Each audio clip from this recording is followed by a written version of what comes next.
"We're eliminating your position effective immediately," my manager announced in front of the whole team. "Budget cuts." I stood up calmly and said, "Actually, perfect timing." Then I walked to my car. Monday morning, the office was empty. 12 people gone. They didn't know I'd been.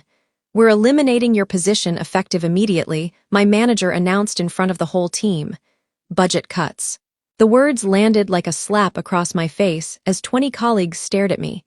A mix of shock and that distinct relief people feel when the axe falls on someone else. The conference room temperature seemed to drop 10 degrees. Brock leaned back in his chair, a barely concealed smirk playing at the corner of his mouth. This wasn't a surprise to him. I felt a strange calm wash over me as I gathered my notepad. 2 years of being talked over. 2 years of watching Brock present my strategies as his own. 2 years of being labeled difficult when I challenged the numbers that never quite added up. I stood slowly, smoothed my skirt, and met his gaze directly. "Actually, perfect timing," I said, my voice steadier than I expected. "I wish you all the best." The confusion on Brock's face as I walked out was almost worth the public humiliation. Almost. In my car, I allowed myself exactly 3 minutes to cry. Not from sadness, from pure incandescent rage. The kind that burns so hot it feels cold. The memory that kept replaying wasn't today's dismissal. It was Brock leaning across his desk 6 months earlier. "The executive team doesn't think you have leadership qualities. Try being more agreeable." What he really meant. Stop asking questions about the quarterly reports that somehow always matched projections to the penny, despite the chaos I witnessed daily.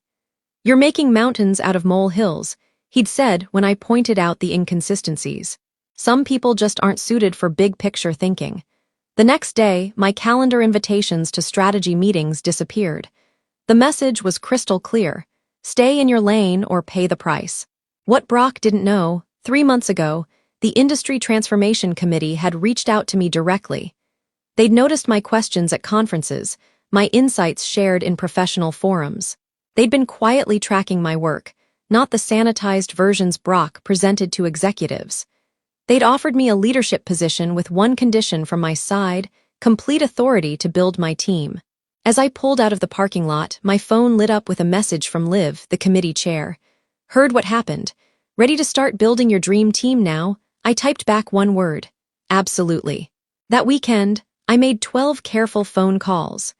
Wait, before I continue, if you're enjoying this story so far, please hit that like button and subscribe to hear more stories like this one.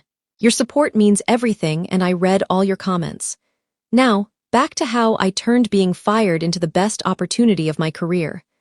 My name is Wren Harper, and until that Friday afternoon, I was the Associate Director of Strategic Analysis at one of the largest firms in our industry.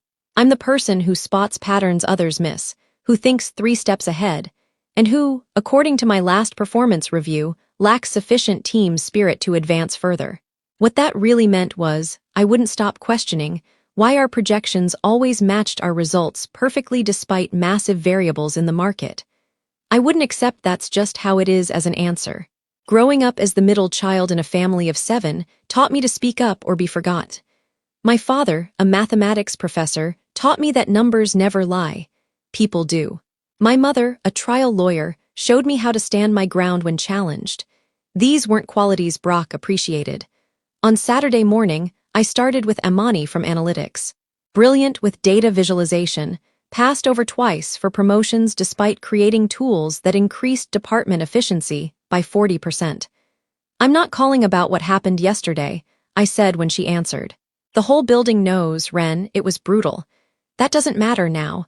I'm calling because I'm building something new and I need people who see things others miss. I need you." Silence. "Then what exactly are you building?" I explained the committee's mission to create a new framework that would transform how our entire industry operated. No more manipulation of numbers. No more smoke and mirrors. "This isn't about revenge," I told her. Though part of me knew that wasn't entirely true. "This is about building something honest." "What's the compensation?" Pragmatic Amani always cutting to the chase. When I told her the figure, nearly double her current salary, she laughed. "When do I start?" I made 11 more calls like that. To Aaron, whose diversity initiative was shelved because it wasn't a priority. To Yuri, whose innovative approach was deemed too experimental despite client interest. To Whitney, who questioned impossible growth targets and was sidelined for 3 consecutive quarters. I didn't mention my firing. I simply shared my vision and offered positions with proper recognition and compensation. Why would anyone follow you? Brock had once asked during a leadership assessment. He was about to find out. By Sunday evening, I had verbal commitments from all 12. The talent that had been suppressed, overlooked, and underutilized now united with a common purpose. On Monday morning, Brock arrived to find 12 resignation letters waiting, 12 empty desks, 12 out-of-office replies directing urgent matters to his inbox. I imagined him sitting in his office, putting it together piece by piece. By Wednesday, he couldn't contain himself anymore. "What did you do?" he demanded when I answered his call. "I did exactly what you trained me to do," I replied calmly. "I recognized valuable assets when I saw them. This is you can't just," he sputtered. "Goodbye, Brock. I wish you the best in your restructuring efforts." We rented a converted warehouse space, all exposed brick and natural light, the opposite of the windowless rooms where most of us had been tucked away. For the first time in years, I felt like I could breathe.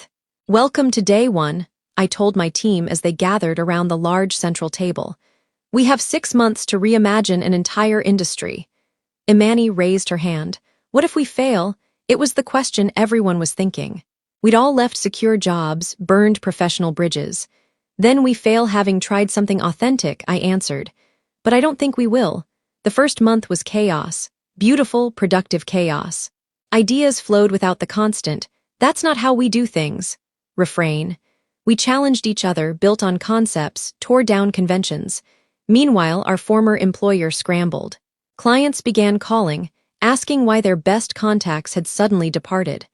Brock issued a company-wide memo about recent transitions and exciting restructuring opportunities. But there was a problem.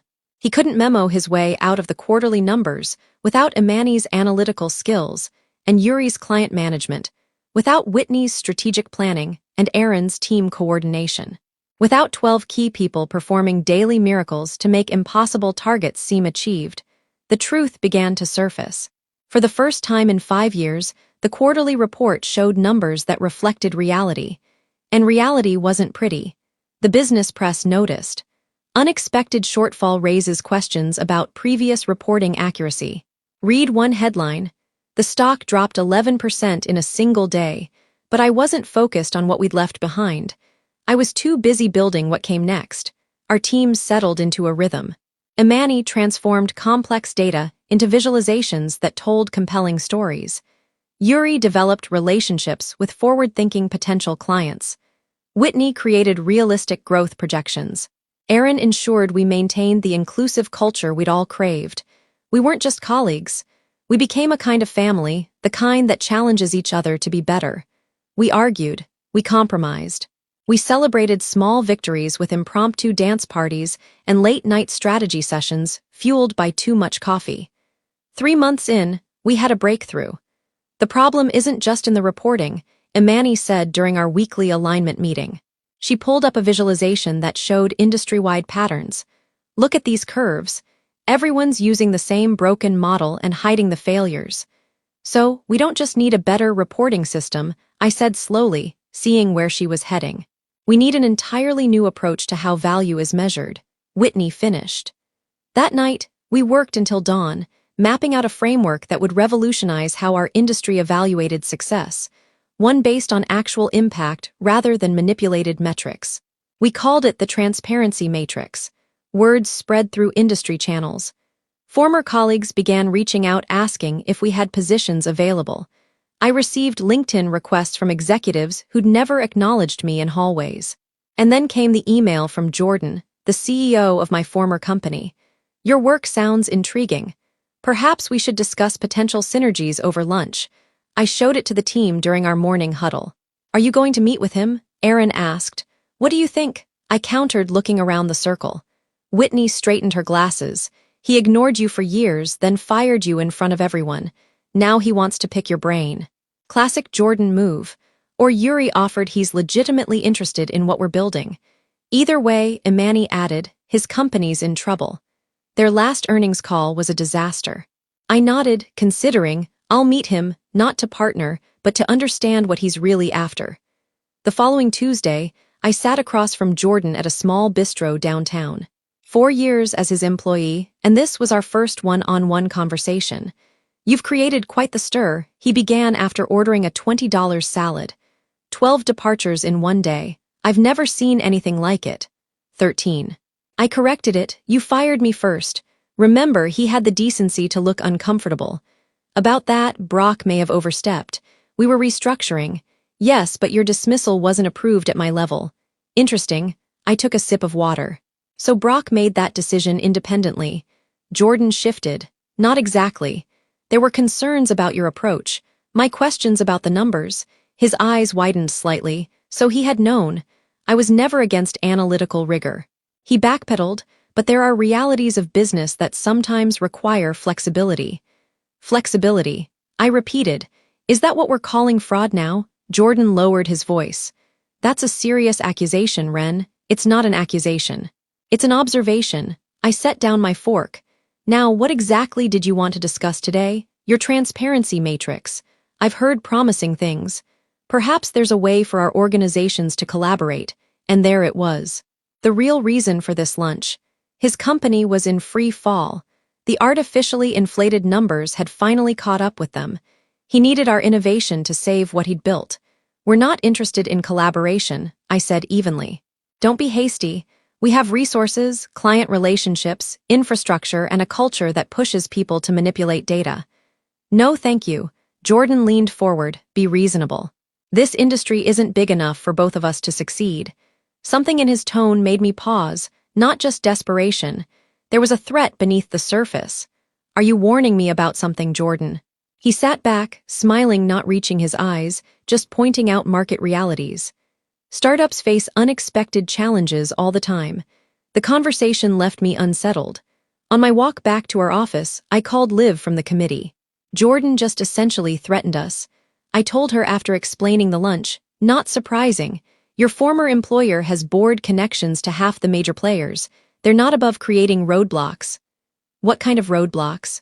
I've heard rumors they're approaching your potential clients, offering steep discounts to sign exclusive contracts. My stomach tightened. Can they do that? They can try. How's the Matrix coming along? We're making progress, but we need another month before the full demonstration. You might not have a month. There's an industry summit next week in Denver.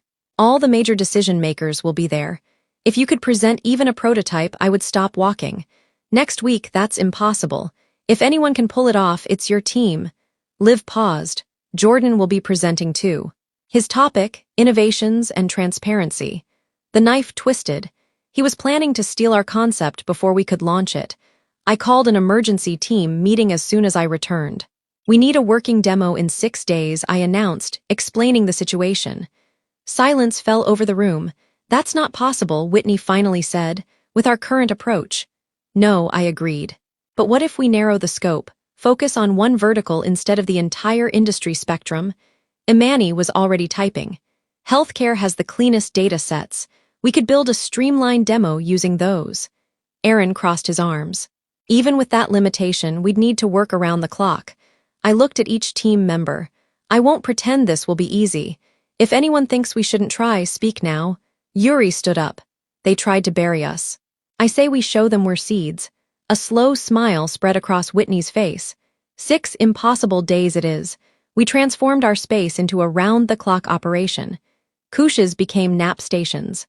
The refrigerator stayed stocked with energy drinks and meal replacement bars. Spouses and partners brought home-cooked meals and fresh clothes. Day 3 nearly broke us. The algorithm kept producing inconsistent results. At 2:00 a.m., Imani slammed her laptop shut. This isn't working. The variables are too interdependent. I rubbed my eyes, fighting exhaustion. There has to be a solution. Maybe there isn't. Imani rarely raised her voice. Maybe Jordan was right. Maybe this is too ambitious. The room went silent. Jordan's name had become something of a curse in our office. Whitney, who'd been quietly working in the corner, suddenly looked up. What if we're approaching this backward? What do you mean? I asked. We're trying to account for all variables simultaneously. But what if we applied a cascading validation structure instead? Yuri sat forward, processing each layer of data before moving to the next. Exactly. Whitney moved to the whiteboard. It would look something like this. As she sketched the new approach, energy returned to the room. By dawn, we had restructured the entire framework. For the next 3 days, we coded, tested, debugged, and refined. Sleep became a luxury. Clarity, a precious resource maintained through sheer will. The night before we flew to Denver, we ran the final test. The room held its breath as Amani executed the program. The screen filled with a 3-dimensional visualization that showed healthcare outcomes mapped against intervention costs, administrative overhead, and patient satisfaction, all updating in real time as variables changed. "It's beautiful," Aaron whispered. It was more than beautiful. It was revolutionary. For the first time, the industry would have a tool that made hidden inefficiencies visible, that rewarded actual patient improvements rather than administrative maneuvering. As we stared at our creation, a notification popped up on my screen. An email from Brock. "Heard you're presenting at the summit tomorrow. Bold move for someone so new to leadership. Jordan's presentation will make quite an impact. He's been working on it for months. Some advice from a former manager. Know when you're outmatched." I read it aloud to the team. Aaron snorted. "Does he really think intimidation works on you?" I smiled, but something about the email bothered me. The phrasing suggested Brock knew details about our presentation. But how could he? Unless I looked around our tight-knit group. 12 brilliant minds I'd personally recruited. 12 people I trusted with my professional life. Had I made a mistake? I scanned the faces of my trusted team, wondering which one might have betrayed us. The thought made me sick. These weren't just colleagues. They'd become my chosen family. "Everything okay, Ren?" Whitney asked, noticing my expression. I forced a smile. "Just pre-presentation jitters. We should all get some rest before the flight." That night, sleep eluded me. I reviewed our journey, searching for signs I might have missed, who had unexpected money troubles, who maintained relationships with our former employer, who had the most to gain by playing both sides. No obvious candidate emerged. I'd chosen each person precisely because they'd been undervalued and overlooked. They had every reason to want our new venture to succeed. Yet, Brock knew something he shouldn't. The Denver Conference Center buzzed with industry professionals when we arrived the next morning. Our presentation was scheduled for 2:00 p.m. Jordan's for 11:00 a.m. Let's attend his presentation. I told the team, "Know your enemy and all that." We filed into the back row of the main hall just as Jordan took the stage. His opening slides featured sleek graphics and buzzwords. Standard fare for these events. "The future of our industry," he began, "lies in greater transparency." I was tense. Had he really managed to steal our concept? But as his presentation continued, relief washed over me. His innovation was merely a dashboard that repackaged the same flawed metrics in a more visually appealing way. He hadn't grasped the fundamental problem at all. "He has no idea what we've created," Whitney whispered. After Jordan's presentation, we retreated to a small preparation room. The tension had lifted somewhat, but I still couldn't shake the feeling that someone had betrayed us. "I need to address something," I said, closing the door. Brock's email suggested he knows details about our presentation. Has anyone been in contact with our former employer? The question landed like a stone in still water. Expressions of shock, then hurt, moved across faces. "You think one of us is leaking information?" Yuri asked, disbelief evident in his voice. "I think someone might have," I clarified, perhaps unintentionally. Aaron stood up. "This is ridiculous. We've all sacrificed everything for this venture." "I understand how this sounds," I said, but Brock knew. Maybe he's bluffing. Imani interrupted. "It's what he does. Creates doubts, divides people." I wanted to believe that, but something still felt off. If anyone has anything to share, now's the time. Silence stretched uncomfortably until Whitney cleared her throat. "I had lunch with Jade last week," she admitted. Jade had been her closest friend at our former company, but I swear I didn't discuss specifics about the Matrix. All eyes turned to her. "What exactly did you discuss?" I asked. "Just that we were presenting at the summit, that we'd made a breakthrough." "Nothing technical," Whitney insisted, adjusting her glasses nervously. I studied her, looking for signs of deception, finding none. "Anyone else?" After a moment, Yuri raised his hand. My brother-in-law still works there. We had dinner Sunday. I might have mentioned we were finalizing a healthcare vertical prototype. Another piece clicked into place. Still, these seemed like minor leaks, not enough to compromise our work. Is that it? Imani shifted in her seat. She began, then stopped. My heart sank. Not Imani. She'd been the first person I'd called. Jordan reached out directly, she finally said, offering triple my current salary to come back. Said they were implementing real changes. And I prompted, my mouth suddenly dry, and I told him exactly where he could put his offer. She finished, eyes flashing, but I wanted you to know he approached me. Relief flooded through me, followed immediately by shame for doubting her. I'm sorry for questioning everyone, I said. It's just that Brock's email is exactly what it appears to be, Aaron interrupted. A cheap intimidation tactic from someone who knows he's about to be outshined. I nodded, letting go of my suspicion. You're right. Let's focus on our presentation. As we organized our materials, there was a knock at the door. A conference center staff member entered. Miss Harper, there's a technical issue with the presentation hall. Could you come check the setup? I followed her down a service corridor away from the main conference areas. What sort of technical issue? I asked as we turned another corner. I'll let him explain, she answered, opening a door to a small meeting room. Jordan sat alone at a table. Thank you, Claire, he said to the staff member, who promptly left, closing the door behind her. What is this? I demanded. A private conversation, Jordan replied calmly. Please sit, I remained standing. Our presentation is in an hour, that's why this couldn't wait. He pushed a folder across the table. Take a look. Against my better judgment, I opened it. Inside were printouts, code fragments from our transparency matrix prototype, complete with our internal comments. Ice formed in my stomach. How did you get this? Does it matter? The point is, your presentation uses proprietary algorithms developed while you were employed at my company. That's a lie, I said, but my mind was racing. How had he obtained these fragments? And why did they look so familiar yet slightly wrong? Is it? Our legal team disagrees. He slid another document toward me. This is a cease and desist. Present your so-called innovation today and we'll file suit by morning. I skimmed the legal document, my anger building. These algorithms weren't developed at your company. They're completely new. That's for the courts to decide. Meanwhile, a lengthy legal battle would surely drain your resources. Investors hate legal uncertainty. He was right about that. Even a baseless lawsuit could scare away potential clients and partners. What do you want, Jordan? He smiled. Partnership. Your team joins our company as a special innovation division. You get resources, we get your framework. Everyone wins. Except we'd be back under your control. No thanks. Consider the alternative. Years of litigation. Your brilliant team scattered to the winds, all because you were too proud to compromise. I stared at the code fragments again. Something nagged at me. They were so close to our current work, yet subtly different. Suddenly, I understood what I was seeing. These aren't from our current prototype, I said slowly. These are from projects we worked on at your company, projects you shelved. Jordan's expression didn't change, but a muscle twitched in his jaw. The concepts are similar enough to create legal ambiguity. He countered. No, they're not. Confidence returned to my voice, and you know it. That's why you're trying to intimidate me rather than actually filing suit. I gathered the papers and handed them back to him. We're presenting today. File your lawsuit if you must. As I turned to leave, Jordan said, There's one other thing you should know. Brock wasn't acting alone when he fired you. I paused, hand on the doorknob, meaning I gave the order.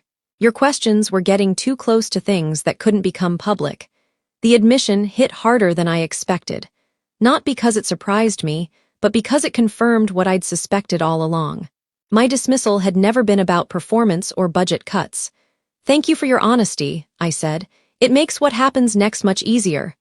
I returned to our preparation room, mind racing. The team looked up expectantly. Change of plans, I announced. We're adjusting our presentation. Why? Asked Whitney. What happened? I explained my encounter with Jordan, watching their expressions shift from concern to determination. He's bluffing, Imani said confidently after examining our original code against what I described seeing. Those fragments must be from our old developmental projects, which means, Yuri added, he doesn't actually know what we've created exactly. But his threat gave me an idea.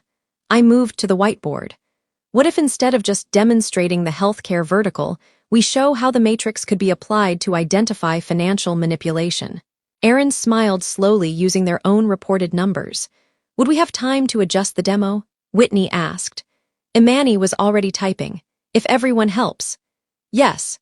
For the next 40 minutes, we worked frantically modifying our presentation to include a segment on financial reporting transparency using publicly available data from our former employer.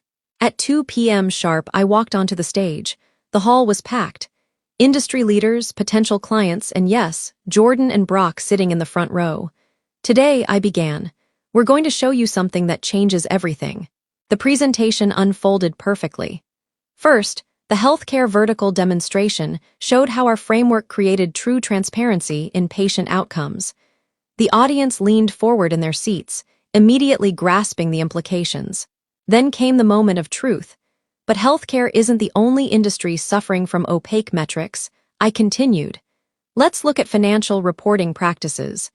Jordan shifted uncomfortably as our visualization displayed his company's public financial data from the past 5 years. Notice these patterns, I said, highlighting suspicious consistencies. When mapped through our transparency matrix, statistical anomalies become immediately visible. The visualization pulsed with red flags, impossible consistencies, suspicious timing of adjustments, patterns that defied statistical probability. I never actually accused them of fraud. I didn't need to. The data spoke for itself. As we concluded to thunderous applause, I looked directly at Jordan. Transparency isn't just a buzzword, it's the future. Those who embrace it will thrive. Those who don't. I let the implication hang in the air. The aftermath was swift. By evening, 3 major clients had approached us about implementing our framework. An investment group requested an exclusive meeting. The industry press swarmed our team for interviews. Jordan and Brock left without speaking to anyone. 2 weeks later, the board of our former company announced a leadership transition. Jordan stepped down as CEO. Brock was pursuing other opportunities. An internal audit was initiated. We didn't celebrate their downfall. We were too busy building something that mattered. 6 months after the Denver summit, our framework had been adopted by 30% of the industry. Our team had grown to 40 people, each chosen for their brilliance and integrity. The most satisfying moment came when Brock applied for a position with us. His resume emphasized his proven track record developing talent. I didn't reject him immediately. Instead, I invited him to interview with Whitney, Aaron, Imani, and Yuri. The very people he'd once dismissed and underestimated. They evaluated him fairly and found him lacking. We need someone who champions others' growth, not someone who takes credit for it, they explained in their rejection letter. I never said I told you so. I didn't need to. Sometimes the best revenge isn't destroying what hurt you. It's building something better in its place. Something that changes not just your life, but an entire industry.